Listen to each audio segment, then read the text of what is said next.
হাই বন্ধুসকল, মোৰ নাম মুস্তফা আলী আৰু আপোনালোকে চাইছে মুস্তফা আলী 09।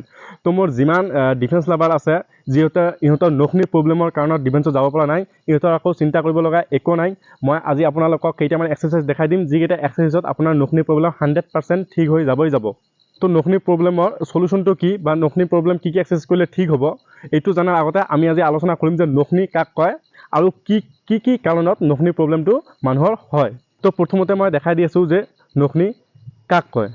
আপোনাৰ কাৰোবাৰ যদি ভৰি এনেকৈ লাগে, ইয়াত এনেকৈ একো গেপ নাথাকে, ঠিক আছে। আপুনি যেতিয়া ফিজিকেলি যাব, ইয়াত এটা লাঠি ভৰাই চেক কৰিব, ঠিক আছে। যদি আপোনাৰ গেপ নাথাকে তেন্তে তাক কোৱা হ'ব যে ইয়াৰ নখনি প্ৰব্লেম আছে। যদি আপোনাৰ ভৰি এনেকুৱা থাকে তেতিয়া এইটো পাৰফেক্ট, ঠিক আছে। তো এতিয়া আমি গম পালোঁ যে নখনি কাক কয়, ঠিক আছে। যদি ভৰিটো এনেকুৱা হয় তেন্তে এইটো নখনি প্ৰব্লেম বুলি কোৱা হয়। এনেকুৱা থাকিলে এইটো পাৰফেক্ট বুলি কোৱা হয়। তো নখনি বস্তুটো কি নিশ্চয় বুজি পাইছা। তো নখনি কিয় হয়, ঠিক আছে।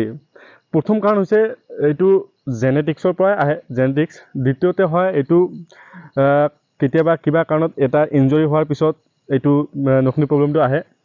আৰু তৃতীয়তে হৈছে ভিটামিন ডিৰ অভাৱত, যদি সৰুতে যদি কোনো ল'ৰা ছোৱালী যদি মানে ইয়াৰ ৱেইটটো বেছি থাকে আৰু ইয়াৰ বডিত যদি ভিটামিন ডিৰ কমি হয়, তেতিয়াহ'লে তাৰ নখনি প্ৰব্লেমটো আহে।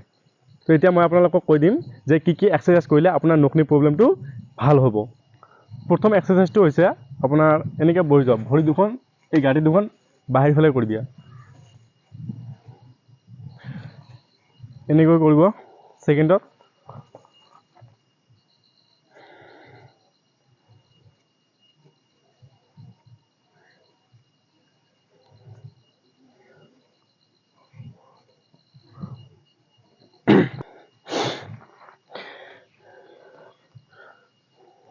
ইয়াত পূৰা প্ৰেছাৰ দিবা, ইয়াত যাতে প্ৰেছাৰ পৰে।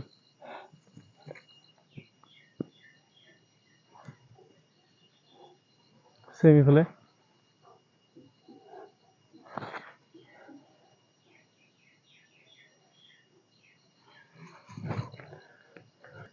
তাৰপিছত এইটো কৰিবা।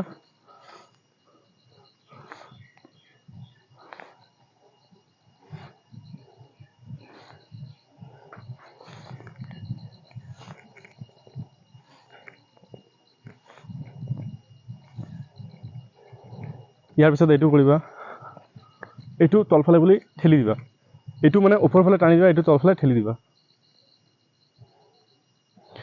পূৰা লাগিব ইয়াত, ঠিক এনেকৈ।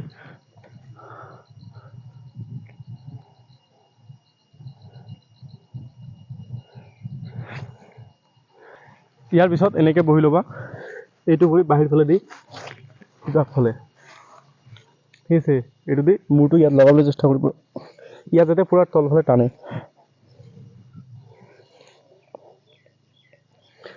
ঠিক এইটো উল্টা।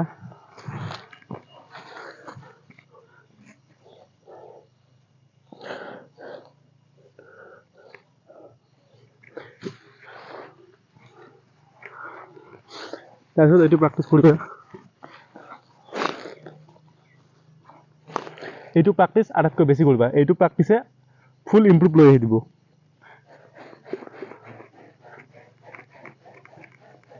ইয়াত নহ'লে কাৰোবাক ইয়াত উঠাই দিব পাৰা, এটা ভৰি ইয়াতে এটা ভৰি ইয়াতে দি আপোনাৰ কান্ধত ধৰি থিয় হ'বলৈ দিব।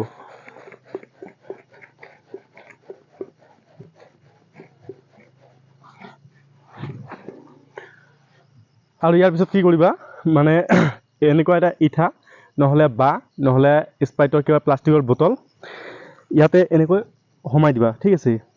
এনেকৈ সোমাই দিবা, এইটো মাটি আছে কাৰণে মই নিদিওঁ।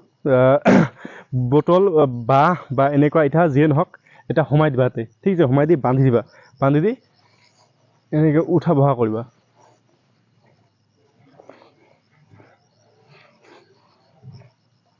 আৰু এইগিলাখিনি এক্সাৰচাইজ কৰাৰ পিছতো যদি আপোনাৰ হাতত সময় কম থাকে আৰু যদি আপোনাক যদি সোনকালে ৰিজাল্ট লৈ আহিব লাগে, যেতিয়া আপোনালোকে ৰাতি শুব, ঠিক আছে, ৰাতি শোৱাৰ সময়ত গাৰু এটা এই দুখন ভৰিৰ ভিতৰত দি কিনে সদায় শুলে আপোনাৰ ৰিজাল্টটো সোনকালে আহিব। তো আজি মই যিকেইটা এক্সাৰচাইজ দেখালোঁ, এইকেইটা এক্সাৰচাইজ যদি আপোনালোকে নিয়ম অনুযায়ী কৰি থাকে সদায়, তেতিয়াহ'লে আপোনাৰ নখনি প্ৰব্লেমটো 100% ছল্ভ হ'বই হ'ব। আৰু যদি মোৰ ভিডিঅ'টো আপোনালোকক অকণমানো ভাল লাগি থাকে তেন্তে মোৰ ভিডিঅ'টোত এটা লাইক কৰি মোৰ চেনেলটো ছাবস্ক্ৰাইব কৰি ল'বা মোৰ নেক্সট ভিডিঅ' দেখাৰ কাৰণে। আৰু যদি আপোনাৰ কোনো ফ্ৰেণ্ডৰ যদি এনেকুৱা নখনি প্ৰব্লেম থাকে তেন্তে ভিডিঅ'টো তাক শ্বেয়াৰ কৰি দিবা। তো মোৰ ভিডিঅ'টো আজি মই ইয়াতে সমাপ্ত কৰোঁ। জয় হিন্দ।